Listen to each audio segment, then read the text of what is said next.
बच्चों नमस्कार। हिंदी की ऑनलाइन कक्षा में आपका स्वागत है। आज हम भारत की खोज पाठ 8 तनाव और इसके प्रश्न उत्तर पढ़ेंगे। तो बच्चों तनाव सन 1942 ईस्वी की बात है। शुरू के महीनों में भारत में तनाव बढ़ने लगा था। युद्ध तेज होता जा रहा था। भारत के शहरों पर भी हवाई हमले होने की संभावना बढ़ गई थी। जिन पूर्वी देशों में जोरों से युद्ध हो रहा था उनकी क्या दशा होगी तथा भारत और इंग्लैंड के संबंधों में क्या नया अंतर आएगा, यही सबकी सोच थी। तो आइए बच्चों विस्तार पूर्वक जानकारी ले लेते हैं कि 1942 के दिनों में किस तरह का तनाव भारत में बढ़ रहा था। तनाव। भारत में तनाव सन 1942 के शुरू के महीनों में बढ़ा। युद्ध का मंच लगातार निकट आता जा रहा था और भारत के शहरों पर हवाई हमलों की संभावना पैदा हो गई थी। जिन पूर्वी देशों में युद्ध जोरों पर था वहाँ क्या होगा, भारत और इंग्लैंड के संबंधों में क्या नया अंतर आएगा। चुनौती भारत छोड़ो प्रस्ताव।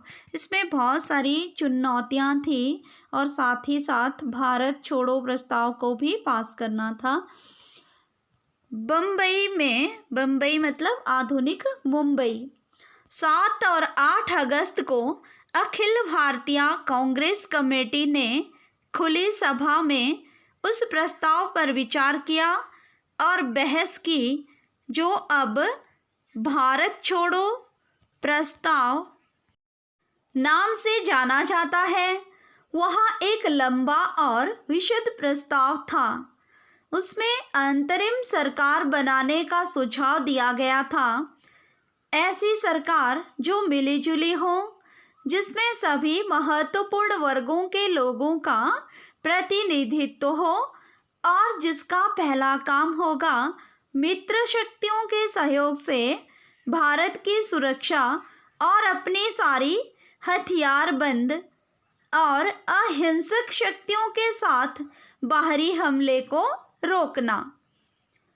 कांग्रेस कमेटी ने संसार की आज़ादी के लिए ब्रिटेन और संयुक्त राष्ट्र से फिर अपील की और इस बात की स्वीकृति देना तय किया कि गांधी जी के अपरिहार्य नेतृत्व में अहिंसात्मक ढंग से एक जन आंदोलन शुरू किया जाए।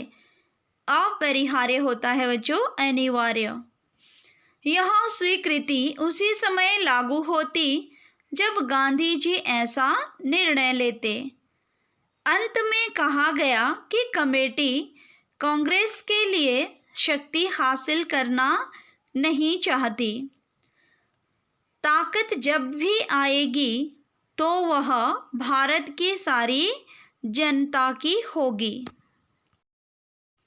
अपने समापन भाषणों में कांग्रेस सभापति मौलाना अबुल कलाम आज़ाद और गांधी जी ने यह स्पष्ट कर दिया कि उनका अगला कदम होगा ब्रिटिश सरकार के प्रतिनिधि वायसराय से मुलाकात करना और ख़ास संयुक्त राष्ट्रों के मुख्याधिकारियों से एक सम्मानपूर्ण समझौते के लिए अपील करना। 8 अगस्त सन 1942 को काफ़ी रात गए यह प्रस्ताव अंततः पास हो गया।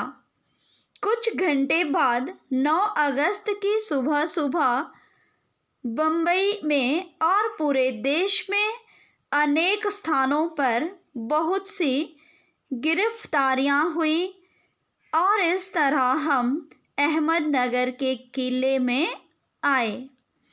ये लेखक अपने बारे में भी बता रहे हैं कि किस तरह वो अहमदनगर के किले में आए। तो बच्चों ये था पाठ तनाव। मैं उम्मीद करती हूँ आपको अच्छे से समझ आ गया होगा। तो आइए अब इसके प्रश्न उत्तर कर लेते हैं। प्रश्न नंबर 1 है बच्चों, भारत छोड़ो प्रस्ताव कहाँ और कब प्रस्तुत किया गया? इस प्रस्ताव में क्या सुझाव दिया गया था? तो बच्चों 7 और 8 अगस्त 1942 ईस्वी को मुंबई में अखिल भारतीय कांग्रेस कमेटी ने भारत छोड़ो प्रस्ताव प्रस्तुत किया था। यह एक लंबा और विस्तृत प्रस्ताव था। उस प्रस्ताव पर खुली सभा में विचार किया गया था। इस प्रस्ताव में अंतरिम सरकार बनाने का सुझाव दिया गया था जो मिलीजुली हो और जिसमें सभी वर्गों के लोगों का प्रतिनिधित्व हो। भारत छोड़ो प्रस्ताव के ये सुझाव थे बच्चों। प्रश्न नंबर 2 है, कांग्रेस कमेटी ने क्या अपील की थी और क्या स्वीकृति दी? तो बच्चों कांग्रेस कमेटी ने संसार की आज़ादी के लिए ब्रिटेन और संयुक्त राष्ट्र संघ से अपील की थी। कमेटी ने गांधी जी के नेतृत्व में अहिंसात्मक जन आंदोलन शुरू करने की स्वीकृति भी दे दी थी, जो गांधी जी के ऐसा करने का निर्णय लेने के बाद लागू होनी थी। प्रश्न नंबर 3 है, भारत छोड़ो प्रस्ताव के पास होने का क्या प्रभाव हुआ? तो बच्चों 8 अगस्त 1942 को बहुत रात बीतने पर यह प्रस्ताव पास हो गया था। इस प्रस्ताव के पास होने के अगले दिन ही 9 अगस्त को सुबह सुबह मुंबई और पूरे देश में अनेक स्थानों पर बहुत से लोगों को गिरफ्तार कर लिया गया था। इसी प्रकार लेखक को भी गिरफ्तार करके अहमदनगर के किले में लाया गया था। तो भारत छोड़ो प्रस्ताव के पास होने का ये प्रभाव हुआ था बच्चों कि लेखक पंडित जवाहरलाल नेहरू और बहुत से लोगों को गिरफ्तार कर लिया गया था। तो बच्चों ये थे पाठ 8 तनाव के प्रश्नोत्तर। मुझे उम्मीद है आपको अच्छे से समझ आ गए होंगे।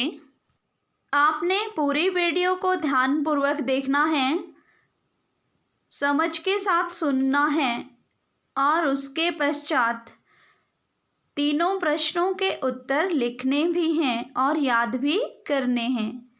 बच्चों ये परीक्षा उपयोगी प्रश्न हैं और परीक्षा में भी आते हैं, इसलिए आपने याद इनको ज़रूर करना है लिखने के साथ साथ। और लिखने के पश्चात व्हाट्सएप के माध्यम से अपने हिंदी के शिक्षक या शिक्षिका जो भी आपको पढ़ाते हैं उनको ज़रूर भेजने हैं। शेष आप महामारी का दौर है तो 2 गज की दूरी और मास्क का प्रयोग जरूर करें, क्योंकि विद्यालय खुल चुके हैं और आप विद्यालय जा रहे होंगे। तो सेफ रहें, सुरक्षित रहें और अपना ख्याल रखें और समय समय पर अपने हाथों को सैनिटाइज करते रहें। मैं ईश्वर से प्रार्थना करती हूँ कि आप सभी बच्चे स्वस्थ रहें, सुरक्षित रहें। इन्हीं मंगल कामनाओं के साथ आपका दिन मंगलमय हो। इसी के साथ मैं अपनी वाणी को विराम देती हूँ। कल हम फिर किसी नए विषय के साथ मिलेंगे। तब तक के लिए जय हिंद, जय भारत, धन्यवाद बच्चों।